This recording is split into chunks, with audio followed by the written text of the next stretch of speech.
श्री शिवाय नमस्तुभ्यम। नमस्कार दोस्तों, स्वागत है आपका अपने यूट्यूब चैनल पूजा और उपाय में। दोस्तों, सावन मास शुरू हो चुका है और इस वीडियो में आपको सावन में किए जाने वाले 3 बहुत ही आसान से उपाय बताने वाले हैं। बेलपत्र के उपाय हैं सभी, और बेलपत्र सावन मास में बहुत ही आसानी से मिल जाती है।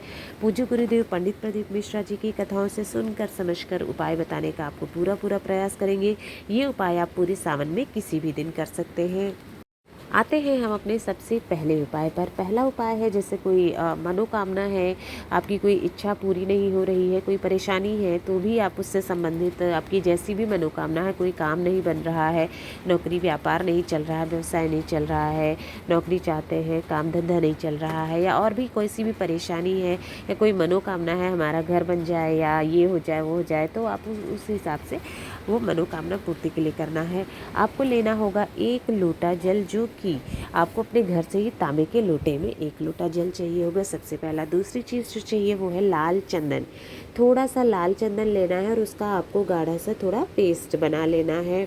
पेस्ट जैसे बना लेंगे, पाउडर वाला चंदन है तो उसको लेके साथ ही साथ आपको चाहिए बेलपत्र। कितनी बेलपत्र चाहिए? 5 बेलपत्र चाहिए, जो कि कहीं से भी कटी और फटी नहीं होनी चाहिए। अब जो बेलपत्र आपने ली है और जो आपने पेस्ट बनाया है लाल चंदन का, बेलपत्र की जो बीच वाली पत्ती होती है, बड़ी वाली पत्ती, सबसे आगे जो बीच की पत्ती होती है, उस पत्ती पर उसी लाल चंदन से आपको ओम लिखना है। और ये आप 5 बेलपत्रों पर लिखना है आपको।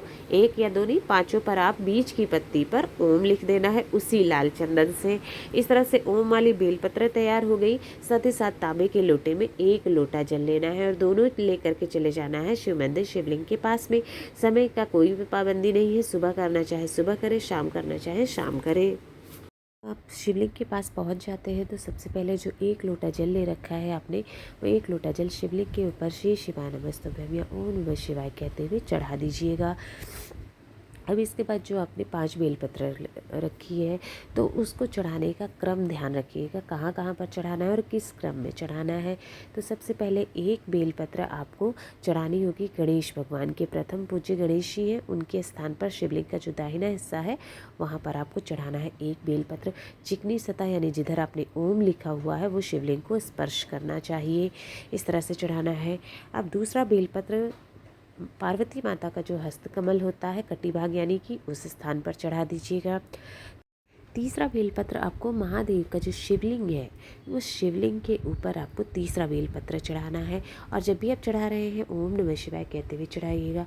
चौथा बेलपत्र, जैसे मटका जो लटका रहता है ऊपर जहाँ से जल नीचे गिरता है, उस स्थान पर आपको चौथा बेलपत्र चढ़ाना है।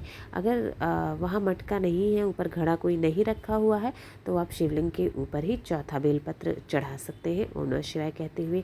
फिर आपको हाथ जोड़ना है, मनोकामना जो भी इच्छा के लिए आप ये उपाय कर रहे हो, मनोकामना कहनी है।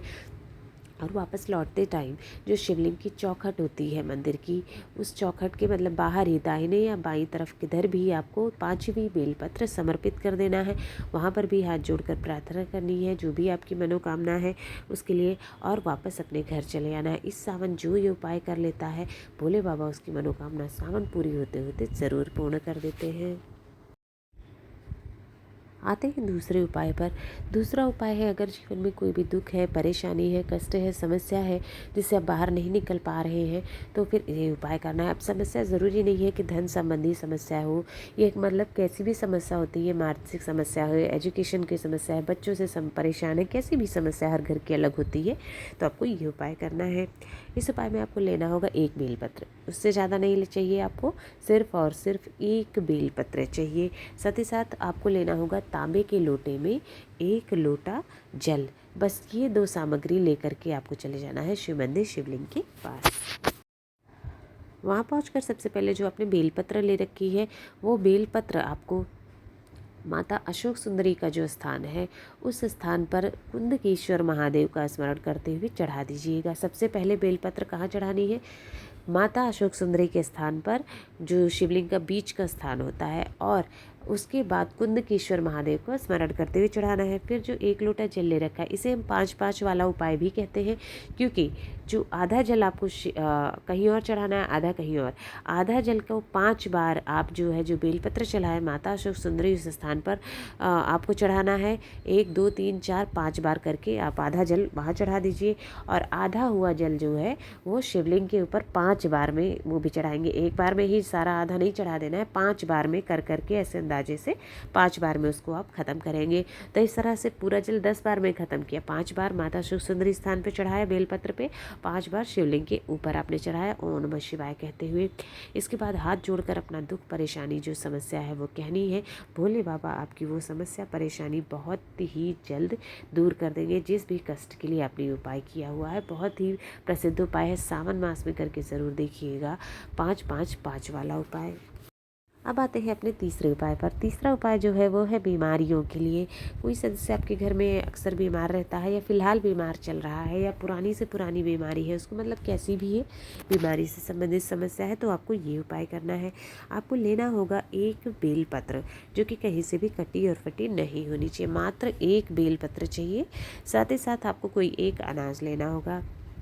अनाज लेने पे कोई पाबंदी नहीं है, आप गेहूँ ले सकते हैं, मूंग का दाल ले सकते हैं, चना ले सकते हैं, या कोई और अनाज आपके पास है तो वो ले सकते हैं। जो भी अनाज है वो थोड़ा सा, 1 चुटकी भरा, कुछ दाने आपको 8-10 बार 11 जाने अनाज के ले लेने हैं, कोई काउंटिंग नहीं है। साथ ही साथ तांबे के लोटे में 1 लोटा जल लेना है, और ले करके आपको पहुँच जाना है महादेव के शिवलिंग के पास।